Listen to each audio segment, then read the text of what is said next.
Who do you think is going to be the next James Bond? Well, the answer is obvious, right? Henry Cavill. Not only is he the fan favorite and had the perfect audition in The Man from U.N.C.L.E., but Henry almost actually got the role last time. Seriously, if you don't know the story, it was between him and Daniel Craig, and for the simple reason Daniel was a decade older. Because if you know the book, you know James Bond's age falls between mid-30s to late 30s. So yeah, Henry was too young then, but now he's the perfect age. But what about Idris Elba? Have you seen any of this guy's movies? He's got a magnetic stage presence. He's suave, charismatic, he can command a scene, and he'd be an exciting, groundbreaking choice. Or what about Taron Egerton? I mean, if you look at his role in Kingsman, wasn't this straight up proof that he can play a British spy? He can handle all the action scenes and he's got charm, and he's also incredibly well liked by audiences. And how can we forget the Toms? Tom Hardy or Tom Hiddleston? If you went with Tom Hardy, he could bring a gritty, intense style, a darker edge, yet he's a really versatile actor. Or Tom Hiddleston. If you watched him in the movie Night Manager, wasn't that the perfect audition? He's got the suave sophistication and he can do the action scenes. Nope, gentlemen, in my opinion, none of these guys are going to be the next James Bond. So, who do I think it's going to be? Well, I've got 11 guesses, and I will reveal by the end of this video my favorite pick. But first, let's lay out the non-negotiables. What do you have to have in the perfect James Bond? So if you know the books, you know that James Bond's parents died when he was 11 in a Swiss mountaineering accident. His father was Andrew Bond, Scottish, and his mother was named Monique Delacroix Bond, and she was Swiss. Now, do I think the next Bond has to have that ethnic origin? The answer is no. But what he does need to be is an orphan, and here's why. Being an orphan instilled two things in James Bond. First up, a certain emotional detachment. James Bond needs to be willing to risk his life and execute orders that some people would find morally gray. The next characteristic is self-reliance. Being an orphan at an early age taught him to operate independently. This is the kind of guy that you can give a mission and he will find a way to succeed, no matter what. Next up, let's talk about Bond's education. He went to Eton College, but was expelled, and then finished at Fettes College in Edinburgh. Apparently, this was his father's old school. Now, the key mix here is he has upper-class polish, but he's still a rebellious guy that isn't afraid to go his own way. He's a gentleman, but a rule breaker. Another non-negotiable, his military affiliation. So throughout the novels, he's a commander in the Royal Navy Volunteer Reserve. Now in Fleming's novels, he saw action in World War II, so in the modern interpretation, I expect that to be upgraded to Afghanistan, Iraq, Syria, or Ukraine. And because of this rank, he's sort of locked into an age range, mid-30s to early 40s. And why the association matters? Because it speaks to his discipline, his leadership, his comfort with being in danger, and also 007 has always been patriotic to his country. Now, when it comes to his age and physical characteristics, this is where I think we have the most play. Now, in the novels, he's about 6 foot, 170 pounds. He's actually pretty slim. The most recent Daniel Craig interpretation was really a beefed up James Bond. Historically, he's also had dark hair and blue-gray steely eyes. And on an interesting note, Ian Fleming wrote that James Bond had a bit of a cruel mouth. He described it as a ruthless set to his lips. Now, whoever the actor is, I do hope they go with someone a little bit slimmer. In my experience in the military, it wasn't the hulking guys you had to worry about. It was those slim, steely-eyed, wiry you had to watch out for. They were quick, agile, and lethal, and this is how I'd like to see James Bond. Like a snake that strikes and kills you before you know it. When it comes to James Bond's personality, the actor has to be able to master these 5 things. First up, he's got to be a blunt instrument. An efficient and effective operative first. Yeah, he can play the playboy, but that is an act.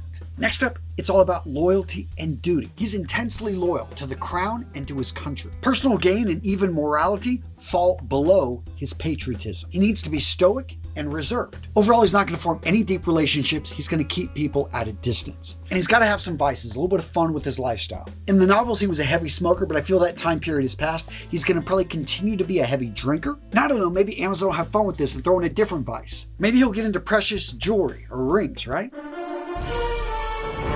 So now that Amazon has control of the James Bond franchise, please, Jeff, don't mess this up, man. Oh, and of course, let's not forget a taste for danger. When he's not doing the whole spy thing, he's going to be taking risks with gambling and sports. So with that being said, let's get to who's going to be the next James Bond. Starting this list off, Aaron Taylor Johnson. Now, if you forgive him for that latest movie, Craven, he's actually been in some fun, great movies that have shown this guy can act. I loved his character Tangerine in Bullet Train. I was sad to see his character Quicksilver killed off at The Age of Ultron. And his roles in Tenet and Kick-Ass have shown that he's capable of intense action scenes. I also think it's a great thing he's still not a household name. As many of you guys know, the original people that controlled the James Bond rights, they loved finding up-and-coming actors that could grow into the role and use it to build their careers. In fact, the first 5 actors I talked about at the beginning of this video, the bigger reason they're all disqualified, in my mind, is that they're just too big for the role now. Now, Aaron hasn't had too many chances to show that he can act with the sophisticated demeanor that James Bond traditionally has, but I think this role would suit him well, and he could bring new energy to it. Next up, we've got Richard Madden, and a lot of you guys are saying, Richard who? Come on, Robb Stark. Remember that guy? He also played in that Marvel movie, The Eternals, which I didn't think was that great of a role, but in Bodyguard, he did a great job showcasing his ability to play a tense, controlled security operative,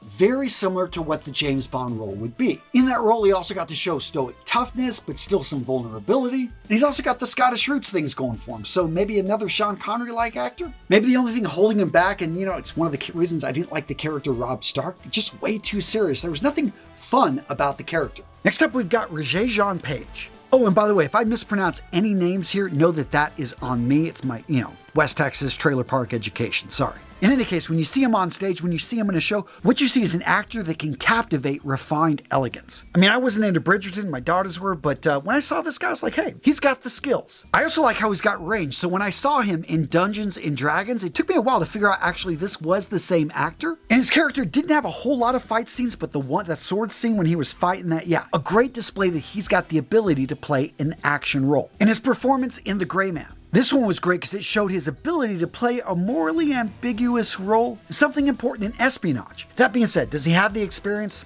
I don't know. Next up, we got James Norton. So of all the actors, this is the one I knew the least about. But if you look at his roles in Happy Valley, in Grantchester, and McMafia, you can see why this guy is praised for his versatility and why a lot of people believe he's a sleeper pick that could come in and grab this role because of his ability to go from, nice and friendly to menacing within half a second. And a lot of people felt that McMafia, a movie I have yet to watch, but I'm now going to, as the perfect audition for this role, with it being an espionage-flavored series. But yeah, when it comes to most people, I doubt they even know who this guy is, so that could be holding him back. But again, I think that's a big advantage when you're going in to fill a role like James Bond. Oh, and by the way, did you notice his name is James? I mean, they wouldn't even have to change that. Now, this next actor, I do know Sam Heughan, and if I ever meet him in person, I'm going to have to let him know, hey, don't ever make eyes to my wife. Yes, my wife is a huge fan of Outlander, and come to find out, she just loves this actor.